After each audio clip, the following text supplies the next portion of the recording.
감사드립니다. 여러분들은 혹시 요즘 기다리고 계시는 것이 있으십니까?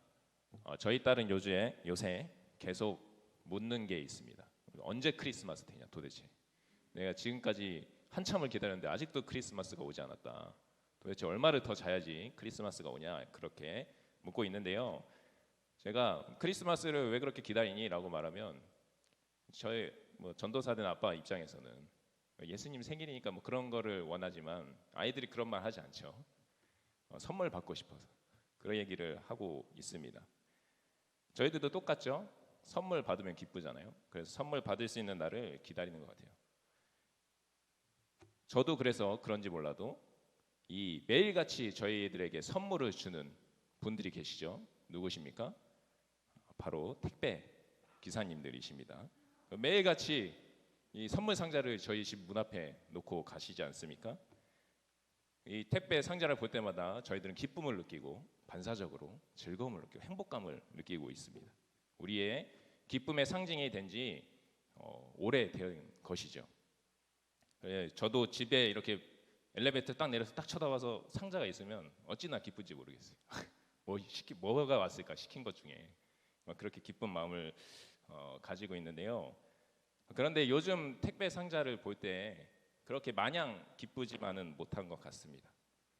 요즘 이슈가 되고 있는 그 택배 노동자들의 과로사 사건을 통하여서 그 상자를 볼 때 그 뉴스가 기억나기 때문일 것입니다.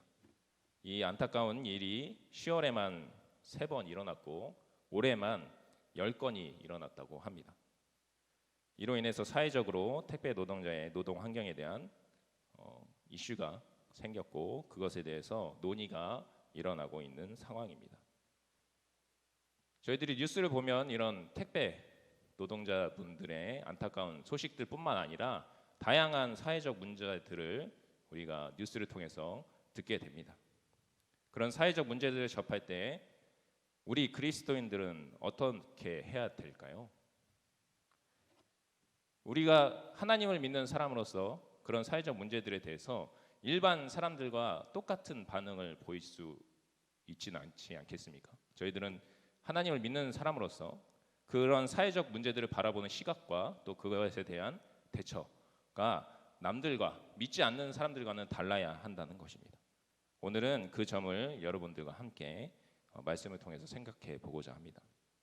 오늘 저희가 함께 읽었던 말씀은 시편 말씀인데요. 시편은 이제 다들 아시겠지만 이제 운율이 있는 기도다라는 것을 다들 알고 계시죠. 우리는 이 시편 말씀을 볼 때 다른 성경 말씀을 볼 때와는 다르게 감동을 받을 때가 많이 있는 것 같습니다. 다른 말씀들에서도 물론 이 감동을 받긴 하지만 그렇죠? 그것과는 다른 감동을 느낄 때가 있다는 것이죠. 그 감동은 바로 공감의 감동이 아닐까 생각을 합니다. 시편에 있는 말씀들, 이 기도들을 보다 보면은 와 이거 진짜 내 상황 같다. 내가 드리고 있는 기도 같다라는 생각이 들 때가 많이 있다는 것이죠. 시편 기자들의 기도를 이끌어내는 그런 어려운 상황들, 하나님이 마치 없는 것 같은 그런 상황들에서 탄식하면서 하나님을 찾는 그런 기도들, 그런 것을 볼 때 마치 그 시편 기자의 사연이 나의 사연과도 같고, 그래서 그 기도를 읽을 때 나의 마음이 이입이 되어서 감정이입이 되어서 큰 은혜를 받게 되는 것 같습니다. 이런 시편 기도들을 볼 때마다 드는 생각은 우리가 기도할 수 있다는 것이 참으로 큰 복이다 라는 생각입니다. 기도는 믿는 자들의 특권이죠. 그리고 특징입니다. 믿지 않는 자들은 하나님께 기도할 수 없잖아요. 그들이 믿는 신에게 기도할 수는 있겠지만 그들이 믿는 신은 존재하지 않기에 그들의 기도는 아무런 의미가 없겠죠. 하지만 우리가 믿는 하나님이 분명히 존재하시기에 그리고 유일하신 하나님이시기에 우리가 드리는 기도만이 의미를 가지고 능력을 가지고 힘이 있다는 사실입니다. 그렇기 때문에 성도의 삶을 한마디로 표현해 본다고 한다면 기도하는 삶이라고도 이야기할 수 있을 것 같습니다. 다른 믿지 않는 사람들과 분명하게 구별되는 것이 바로 이 기도할 수 있다. 기도한다라는 사실이죠. 그런 의미에서 이 150편에 달하는 시편 말씀들은 우리에게 성도로서 어떤 상황에서 어떻게 기도해야 될지를 잘 알려주고 있는 말씀이라고 할 수 있을 것 같습니다. 특별히 오늘 본문 말씀을 살펴보면서 이 시편 기자가 사회적 어려움에 대해서 어떤 기도를 드리고 있는지 함께 살펴보고 이해함으로써 우리가 지금 이 시대의 사회적 문제들을 대하는 그리스도인으로서 어떠한 시각과 또한 어떠한 기도들을 해 나갈 수 있을지를 함께 살펴봤으면 좋겠습니다. 먼저 시편 기자는 악한 자들을 고발하는 기도를 하고 있습니다. 오늘 저희가 읽지는 않았는데요. 저희가 읽은 본문에 포함되어 있는 1절부터 11절 말씀이 어떠한 내용이냐 하면 시편 기자가 이 약한 자들을 괴롭히는 악한 자들을 고발하고 있는 내용입니다. 1절부터 11절까지 내용이 전부 그런 내용이라는 것이죠. 그 악한 자들은 자신들의 마음에 욕심이 가득한 것을 오히려 자랑하면서 큰 탐욕을 부리는 자들이라고 이야기하고 있습니다. 그들의 탐욕은 특별히 이 1절부터 11절까지 가련한 자들이라고 표현되고 있는 단어가 5번 나오고 있는데요. 이 가련한 자들이 어떤 자들이겠습니까? 이 약한 자들을 말하는 것이죠. 그 세상에서 약한 자들, 힘없는 자들, 가진 것 없는 자들, 그 사회적 약자들을 착취하고 있다라는 사실을 고발하고 있습니다.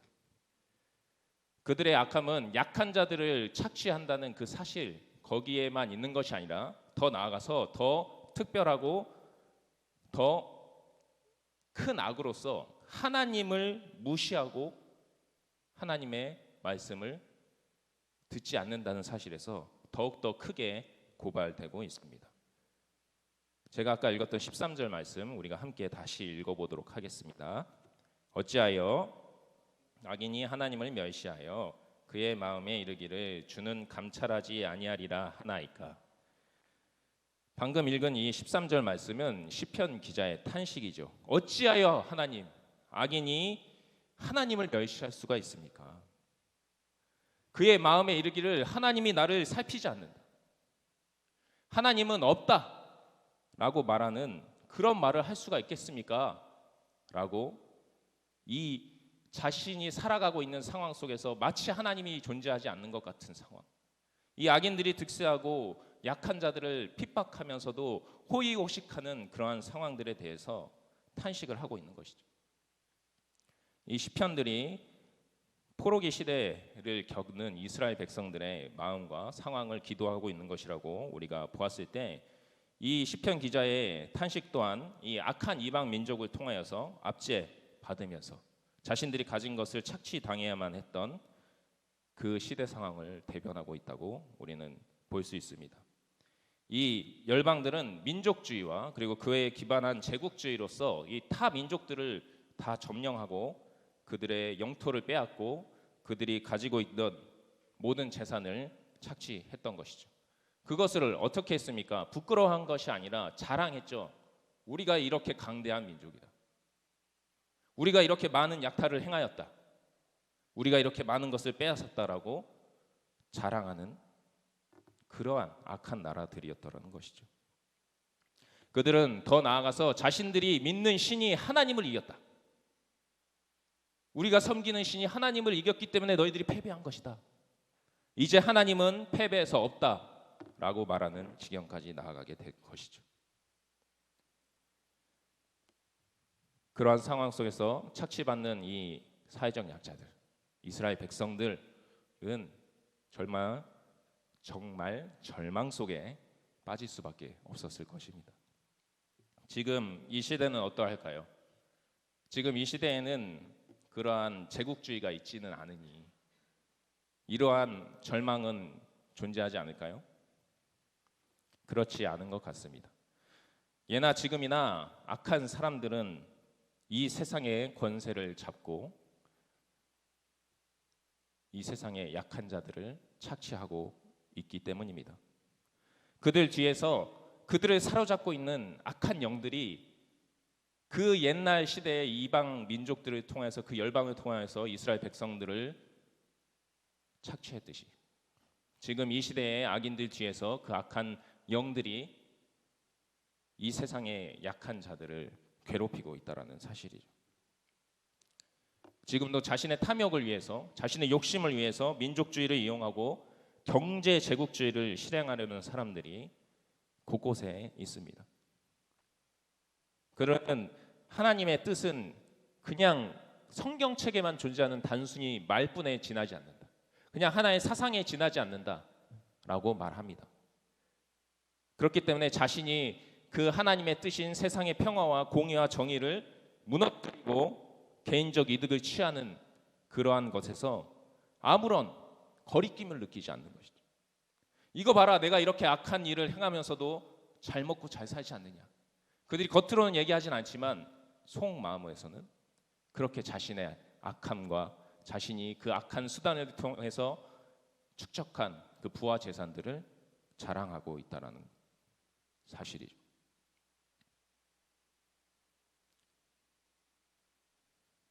더 심각한 문제는 이러한 사람들의 사상들이 그런 악한 사람들에게만 있는 것이 아니라 그 악한 사람들이 권세를 잡고 세상을 그렇게 이끌어가다 보니까 세상 가운데에 서서히 스며들어와서 이제는 많은 사람들이 그 악한 사회적 분위기 그리고 시스템 사상들을 무분별하게 받아들이고 있다는 사실입니다.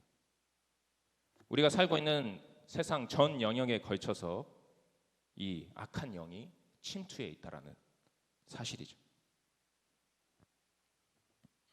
아까 말씀드렸던 택배 기사님들의 생명을 앗아간 그 살인적인 그 노동, 강도, 그것 또한 어떻게 보면 이 악한 영들에 사로잡힌 사회적 착취의 한 단면이라고 볼 수 있습니다. 저희들이 뉴스를 통해서 보게 된 택배 기사님들의 그 주 평균 노동 시간이 71시간이라고 이야기합니다. 이 산업재해보상보험법이라는 게 있다고 하는데요. 거기서 과로로 당연히 인정되는 시간, 그러니까 이만큼 일하면 무조건 과로다 이거는. 그렇게 인정되는 시간이 주 평균 60시간이라고 합니다. 그러니까 무조건 과로에 해당하는 60시간을 11시간이나 초월해서 더 일하고 있는 것이 이 택배 기사님들의 근무 시간이라는 것이죠. 더구나 이 택배 일을 하시는 분들 중에 4명 중 1명이 끼니를 챙기지 못한다고 합니다. 그나마 이 4명 중에 1분 끼니 챙기시는 분들은 평균 식사 시간이 12분이라고 합니다. 점심 시간이. 그냥 차에서 빵이나 김밥 한 줄 드시는 게 다라는 것이죠. 이러한 열악한 노동 환경이 올해 들어서 10분이나 되는 안타까운 목숨을 사망하게 한 것이라고 진단하고 있습니다. 이들의 책임은 어디에 있을까요? 이 책임을 공방을 많이 하죠. 사업체 측은 우리 잘못은 아니다. 열심히 더 벌려고 하시다가 그렇게 안타까운 일이 일어났다. 이렇게 얘기도 하기도 하고요. 이 택배 노조 측에서는 아니다. 이 시스템 자체가 과도한 노동을 할 수밖에 없는 그러한 시스템이다. 이야기하기도 합니다. 저는 그 두 가지 말이 다 맞다라고 생각을 합니다. 시스템 차원에서도 이 택배 기사분들이 어쩔 수 없이 그렇게 과도한 노동을 할 수밖에 없게 만드는 그런 점이 있고요. 그리고 돈을 더 벌기 위해서 자신들의 몸을 돌보지 않고 열심히 너무 심하게 일하시는 그런 부분도 분명히 있는 것이죠. 저는 그러한 사람들 사이에서 원인을 찾고자 하는 것이 아니에요. 그러한 삶의 모습들을 만들어낸 그 사업주의 입장과 그 노동자의 입장을 만들어낸 그 뒤편에 있는 영적인 부분을 우리가 봐야 된다는 거죠.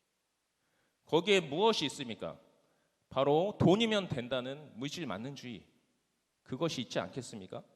사업주는 당연히 최대한의 이윤을 내기 위해서 계속해서 인건비를 줄이는 방향으로 나갈 수밖에 없죠. 그래서 택배 노동자들이 그 평균 하루에 14시간 일을 하시는데요. 그중에 40%가 무임금 노동이라고 하십니다. 그게 바로 분류 작업하는 거라고 제가 기사를 찾아보니까 나오더라고요. 하루 일하는 시간에 거의 절반이 가까이 되는 그 시간 동안 무임금으로 일을 하시는데 그게 택배 회사 측에서 인건비를 줄이기 위해서 분류 작업 자체를 택배 기사들에게 맡겼기 때문에 과도한 노동을 할 수밖에 없다라는 주장이 이 노조 측에서 나오더라고요.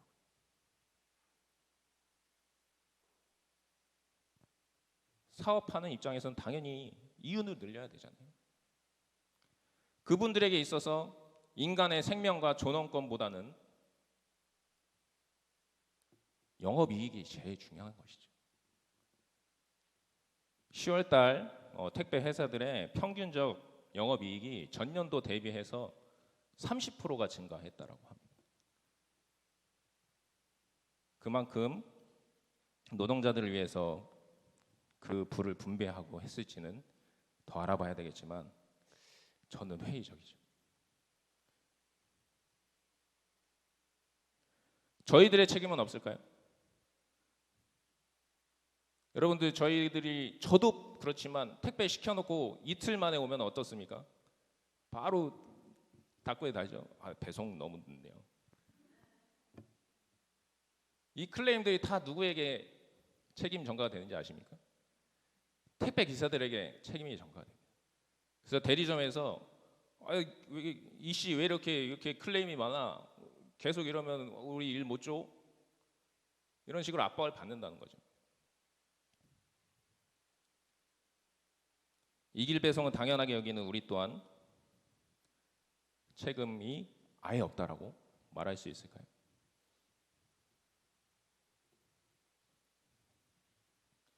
이 모든 일들 가운데 무엇이 뒤에 사로잡혀 있는 것이지는 아까도 말씀드렸다시피 효율성으로 대비되는 돈, 그것이 최고다라고 말하는 이 사회, 그리고 그 돈을 벌기 위해서 이 세상의 모든 것들을 자신의 주머니로 향하게 만드는 그 악한 세력들이 분명히 이 세상에도 존재한다라는 사실을 우리는 그리스도인으로서 분별할 수 있어야 된다는 것이죠. 그것이 뭐 그냥 그 사람의 욕심 거기서 끝나는 것이 아니라 그 이면에 있는 그 악한 영에 사로잡혀 있는 사람들 때문이라는 것을 우리가 분별해야 된다는 것입니다. 우리가 분별치 못하면 우리 또한 그 악에 물들게 되어 있습니다. 세상에서 벌어지는 일을 보면서 아이고 어떡하냐, 아이고 안타깝네. 왜냐하면 우리에게 하나님이 주신 측은지심은 있으니까, 그 사랑은 있으니까. 아이고 어쩌다가 돌아가셨대. 근데 여기서 멈추는 것은 그리스도인 됨 자세가 아니라는 거죠. 오늘 말씀은 분명하게 그 악을 지목하고 분별하여서 이 악을 벌하여 주십시오라고 하나님께 기도하고 있다는 사실을 우리는 깨닫고 또한 우리도 그렇게 기도할 수 있어야 할 것입니다. 악에 민감하게 반응하고 나아가서 이 세상을 악하게 만드는 사람들과 그 사람들을 사로잡고 있는 악한 영에게 대하여서 대적을 선포해야 된다는 거죠. 하나님, 이 악한 영들을 멸하여 주시옵소서. 그렇게 기도할 수 있는 우리 성도님들 다 되실 수 있기를 바랍니다. 시편 기자는 이어서 악한 자들을 하나님께 고발한 뒤에 그들에게 착취당하는 가난한 사람들을 위해서 기도합니다. 12절 말씀 우리가 함께 읽어보도록 하겠습니다. 여호와여 일어나옵소서, 하나님이여 손을 드옵소서, 가난한 자들을 잊지 마옵소서. 시편 기자에게 있어서 가난한 자들은 타인이 아니었습니다. 자기 자신이고 자신의 가족들이었고 자신의 민족이었습니다. 그렇기 때문에 악한 자들을 고발하는 것과 함께 피해자인 가난한 자들을 잊지 않을 수 있었고 그들을 위해서 기도할 수 있었죠. 가난한 자들을 잊지 마시옵소서, 그들을 구원해 주시옵소서 하고 하나님께 기도할 수 있었습니다. 이 사회는 사회적인 문제들이 나게 된다면 사람들이 나의 일이 아니면 무관심한 태도를 보이는 경우가 많이 있습니다. 뉴스를 보더라도 악한 일을 한 사람들에 대한 보도가 이어지죠. 누가 얼마나 해먹었네, 누가 이렇게 비리를 저질렀네, 이런 뉴스는 나오지만 그 비리를 통해서 착취당한 이 약한 자들에 대한 기사는 나오지 않는다는 것이죠. 그들에 대한 관심이 없으니까 기사가 나오지 않겠죠. 최근 뭐 라임 오티머스 사건 떠들썩하지 않습니까? 그거 누가 했네, 누가 여권 야권 연결돼 있네, 그런 뉴스는 나오지만 그거에 대해서 피해받은 사람들이 얼마나 힘들고 어려운지에 대해서는 보도되지 않고 있죠. 엠번방 사건 때문에 조주빈이가 무기징역을 구형받았지 않습니까?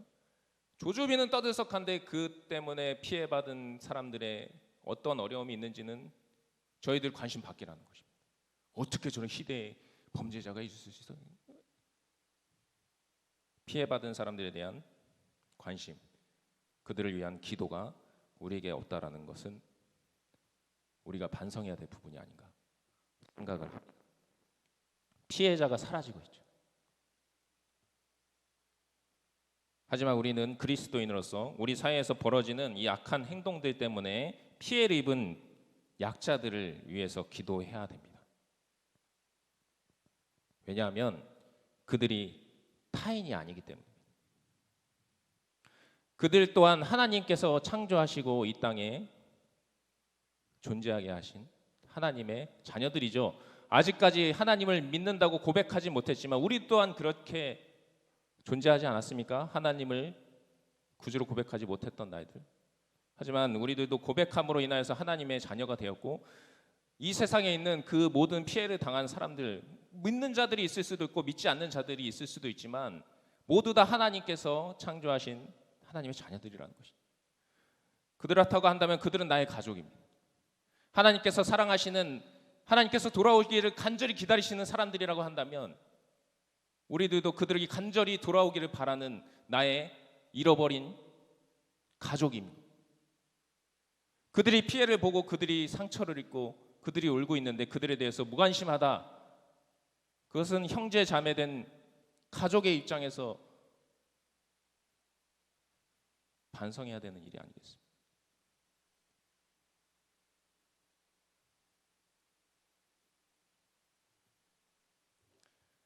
또 한 가지 이유는 그 악한 세력들의 가해가 우연히 우리를 비껴갔다는 사실입니다. 지금 우리는 그것을 경험하지 못했기 때문에 내가 경험한 일이 아닌 것처럼 생각하지만 그 악한 세력들의 그 암약이 여전히 이 세상에 남아있고 우리를 호시탐탐 노리고 있다는 사실을 우리는 기억해야 될 것입니다. 아직까지 우리에게 그 피해가 오지 않았기 때문이죠. 아직까지 우리에게 그 사기꾼들이 접근하지 않았기 때문이죠. 아직까지 그 나쁜 놈들이 우리 곁에 있지 않았기 때문입니다. 그 위협은 여전히 계속되고 아마 하나님께서 이 세상을 심판하시는 그 날까지 계속될 것입니다. 그렇다고 한다면 그들이 겪는, 그 피해 입은 자들이 겪는 그 모든 문제들이 나에게도 벌어질 수 있는 일이라는 것을 우리는 인정해야 될 것입니다. 그렇다고 한다면 그들의 피해를 나의 피해로 받아들일 수 있고 그들의 눈물을 나의 눈물로 받아들일 수 있고 그렇기 때문에 그들을 위하여서 기도할 수 있게 된다는 사실이죠. 이 사회의 그 문제들로 인해서 피해받는 자들을 볼 때, 그래서 연약한 자들이 울고 있을 때 그들을 위해서 기도해 줄 수 있는 여러분들 되시길 바랍니다. 마지막으로 시편 기자는 이 악을 심판하신 하나님을 찬양하는 기도를 드립니다. 14절, 17절, 18절을 함께 읽어보도록 하겠습니다. 주께서는 보셨나이다. 주는 재앙과 원한을 감찰하시고 주의 손으로 갚으려 하시오니 외로운 자가 주를 의지하나이다. 주는 벌써부터 고아를 도우시는 이시니이다. 17절입니다. 여호와여, 주는 겸손한 자의 소원을 들으셨사오니 그들의 마음을 준비하시며 귀를 기울여 들으시고 고아와 압제 당하는 자를 위하여 심판하사 세상에 속한 자가 다시는 위협하지 못하게 하시리이다. 아멘. 시편 기자는 마지막 시를 적으면서 자신이 기도할 수 있는 이유, 바로 하나님을 찬양할 수 있는 이유를 이야기하면서 기도하고 있습니다. 바로 하나님은 악을 심판하시고 그리고 예전부터 하나님의 관심은 이 약한 자들, 고아와 과부들, 그들에게 있었음을 고백하고 있는 것이죠. 여러분들 아시다시피 이스라엘 백성이 그 율법을 받았을 때 그 율법에 기록된 내용은 고아와 객과 과부를 보살피라는 말씀들이었습니다. 그것이 나중에 막 힘든 사람이 많아져서 그때 하나님께서 불쌍하니까 내가 고아 챙길게 그렇게 하신 게 아니라 하나님은 애초에 약한 자들에 대한 사랑이 가득하시고 그들을 돌보기를 원하셨던 하나님이셨다는 사실이죠. 그래서 시편 기자는 그 사실을 알고 있기 때문에 그것을 고백하고 있는 것입니다. 하나님께서는 고아를 돌보시는 하나님이시니까, 그 약한 자들을 돌보시는 하나님이시니까 제가 이렇게 기도합니다. 하나님 빨리 돌보아 주시옵소서라고 기도하는 것이죠. 하나님께서는 우리가 그런 기도를 할 때 그 기도를 기쁘게 들으시고 그렇게 하실 것입니다. 그렇기 때문에 우리가 하나님을 찬양하면서 그 약한 자들을 위해서 기도함을 멈추지 말아야 한다는 사실이죠. 그 하나님을 믿는 자들만이 이 세상의 약자들을 위해서 기도할 수 있습니다. 여러분들은 하나님을 믿으시는 분들이시잖아요. 세상의 약자들을 위해서 하나님께서 빨리 그들을 구원해 주시기를 기도하실 수 있기를 바랍니다. 마지막으로 15절 16절 말씀 우리가 함께 읽어보도록 하겠습니다. 악인의 팔을 꺾으소서, 악한 자의 악을 더 이상 찾아낼 수 없을 때까지 찾으소서. 여호와께서는 영원 무궁하도록 왕이시니 이방 나라들이 주의 땅에서 멸망하였나이다. 하나님께서는 영원 무궁하신 하나님이기 때문에 이 시편 기자는 또 기도할 수 있었던 것입니다. 세상의 그 권세 잡은 악한 영들을, 그들에게 사로잡힌 그 악한 사람들이 했던 이야기들이 무엇이었습니까? 지금 나는 떵떵이 잘 살고 있다. 지금 그렇게 잘 살고 있죠. 그래서 시편 기자도 탄식했고 우리도 탄식하지 않습니까? 저렇게 악한 사람들이 왜 저렇게 잘 살고 하나님 잘 믿고 착한 사람들은 왜 그 사람들에게 이용당하고 착취당합니까? 하나님 어떻게 이러한 세상이 하나님께서 살아계시는 세상입니까? 라고 우리도 탄식할 때가 너무나도 많지 않습니까? 하지만 그럼에도 불구하고 시편 기자가 하나님을 의지하면서 믿으면서 기도할 수 있었던 이유는 하나님은 영원하십니다. 그들의 세상은 잠시 잠깐이란 것이죠. 지금 잠시 잠깐 유지될지 모르겠지만 그들의 세상 끝이 나게 되어 있습니다. 그들의 생명은 끝날 것이고요. 그들의 생명이 끝나는 날 영원한 심판이 기다리고 있다는 사실을 우리는 알고 있지 않습니까? 우리는 지금 이 짧은 시간 동안 힘들 수도 있습니다. 그 사회적 약자에 내가 사회적 약자가 되어서 힘들 수 있죠. 절망할 수 있죠. 하지만 우리가 왜 기도할 수 있고 하나님을 찬양할 수 있습니까? 우리가 영원한 하나님의 나라가 있기 때문입니다. 하나님께서 그 영원한 나라에 영원 무궁하도록 왕이 된다라는 믿음이 있기 때문에 우리가 그렇게 기도할 수 있는 것입니다. 그렇기 때문에 하나님께서는 지금 이 세상의 악도 심판하실 것이라는 것이죠. 빨리 심판해 주십시오. 그래서 악한 자들이 하나님의 심판을 받고 그 약한 자들이, 그 가난한 자들이 구원받을 수 있도록 하여 주시옵소서 하고 시편 기자가 기도하였던 것처럼 저희들도 그렇게 기도할 수 있어야 할 것입니다. 그것이 바로 이 사회적인 문제들에서 나의 가족들, 하나님 안에서 가족된 나의 형제 자매들이 고난받고 있는 이 상황 속에서 그 뉴스들을 보면서 우리가 해야 할 일인 것입니다. 작은 것들을 위한 시라는 노래가 있죠. 제 오늘 설교 제목이 여기서 영감을 받은 건데요. 그 BTS가 그 세계적으로 주목받기 시작하면서 빵 뜨고 나서 그 다음에 낸 노래가 바로 이 작은 것들을 위한 시라는 노래였습니다. 그 가사가 뭐 제가 여기서 부르진 않겠지만 부를 수는 있지만 부르지 않겠습니다. 근데 정택 형제가 격하게 고개를 가로지으시네요. 하려다 말았습니다. 근데 그 가사의 내용을 보면 그렇게 세계적인 대스타가 되었을 때 그 팬들이 느끼는 불안감이 있다는 거 아십니까? 아 이제 나의 BTS가 아니게 되었구나. 세계로 나가겠구나. 약간 빼앗긴 것 같은 느낌이 들고 이제 우리는 쳐다보지 않겠구나. 전 세계의 팬들을 향해서 나가겠구나. 뭐 그런 생각을 한다고 해요. 저는 뭐 그렇게 팬인 적이 없어서 잘 모르겠는데. 근데 그러한 불안감을 갖고 있던 팬들에게 이 노래를 들려줬다라는 것이죠. 그 가사가 내가 이렇게 하늘에 떠 있는 것처럼 높아졌지만 인기를 끌게 되었지만 세계적인 관심을 받게 되었지만 나의 사랑은 여전히 너희들을 향하고 있어라는 가사더라고요. 그 암이라고 하죠. 그 팬클럽들이 엄청 감동받았다고 합니다. 저는 이 오늘 말씀을 묵상하면서 뜬금없이 이 내용이 완전 똑같다 그러면은 너무 비약한 거고 운이적으로는 비슷하겠다라고 생각했어요. 하나님께서 우리 약한 자들을 사랑하신 것을 그 노래를 불러주시고 싶어요. 하나님께서 이 세상의 약자들에 대한 관심을 가지고 사랑을 가지고 있다는 사실을 오늘 이 시편 말씀을 통해서 알려주고 계시구나라는 사실을 깨닫게 하시더라고요.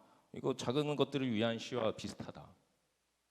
하나님께서는 저 위에 계시고 모든 우주 만물을 창조하신 분이지만 그럼에도 불구하고 아무것도 이뻐할 것 없는 우리를 사랑하셨고 구원하셨고 자신의 목숨을 버리시며 자신이 이 세상에 육신의 몸을 입고 오셔서 예수 그리스도의 모습을 예수 그리스도로서 그 십자가에 못 박혀 돌아가심으로 말미암아서 우리들을 구원하시기까지 사랑하셨구나. 그 내용이 다 이 시편 안에 담겨 있구나라는 생각을 하게 되었습니다. 그 사랑을 기반하여서 내가 그렇게 약한 자들을 사랑한다. 너희들도 이 약한 자들을 사랑하여라라는 말씀을 오늘 우리에게 주시고 계신 것이 아닐까요? 내가 너희를 그렇게 사랑했던 것처럼 너희들도 이 세상의 약자들을 위해서 기도할 수 있어야 된다 라고 말하고 계시는 것이 아닐까요? 우리가 어떤 위치에 있든지 나는 피해보지 않고 있으니까 괜찮아 라고 말하는 것이 아니라 나는 잘 살고 있더라고 할지라도 아니면 내가 그 사람들처럼 피해받고 있는 못 살고 있는 가난한 자를 약한 자의 입장에 있다고 할지라도 그것이 중요한 것이 아니라 어떤 위치에 있든지 간에 나보다 작은 자들을 위해서 사랑을 표현해야 할 필요가 있다는 것입니다. 그 사랑의 표현이 바로 기도로 표현될 것입니다. 작은 자들을 위한 기도로 그들을 향한 사랑을 표현하는 여러분들 되셨으면 좋겠습니다.